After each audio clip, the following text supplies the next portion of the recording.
For energy efficiency to be truly effective, it must generate real and additional energy savings. That is, savings beyond what would occur without intervention. This is where the principle of additionality comes into play. This article explores this concept in two key regulations: the EU Recommendation 2019/658 on energy savings obligations and the EU Energy Efficiency Directive 2023/1791. We will analyze why additionality is essential and how these directives implement it to ensure genuine benefits. Two examples to understand the importance of the principle of additionality. Example 1. Subsidies for high-efficiency appliances.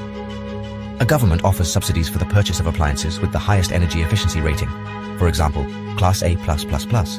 Additionality is ensured by directing subsidies exclusively to these top efficiency products. This encourages consumers to choose even more efficient options than they normally would, generating energy savings that go beyond market trends. Example 2. Energy renovations of buildings. A program finances the renovation of old buildings to improve their insulation and energy efficiency. Additionality is verified by comparing the building's energy consumption after renovation with a baseline scenario that represents the consumption it would have had without the intervention. Savings are considered additional only if they are attributable to the renovation measures and not to other external factors, such as changes in weather or building use. EU Recommendation 2019/658 and Additionality. The EU Recommendation 2019/658 emphasizes additionality when determining energy savings across all types of measures. This involves calculating savings relative to what would have happened without the policy. For instance, if a state offers subsidies for efficient appliances, these should target products with the highest efficiency classes. This encourages consumers to choose more efficient options than they would have otherwise, achieving additional savings. Another case is energy audits under Article 8.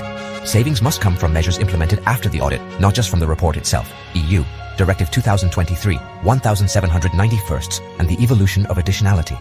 The EU Directive 2023/1791 strengthens additionality by requiring member states to make ambitious national contributions to energy efficiency.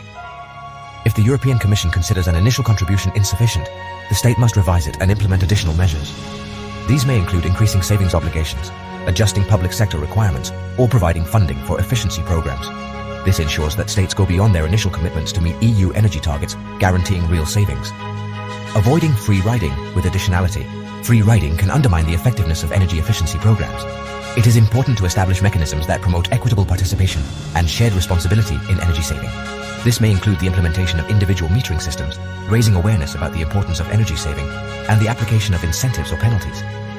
Additionality prevents free riding, where entities benefit from policies without contributing to extra savings. Measurement and verification of additionality. Measuring additionality is complex but vital. Recommendation 2019/658 refers to Annex 5 of the Energy Efficiency Directive, which sets out methods for calculating savings. Baseline scenarios, consumption without the measure, are defined and adjusted for factors such as climate.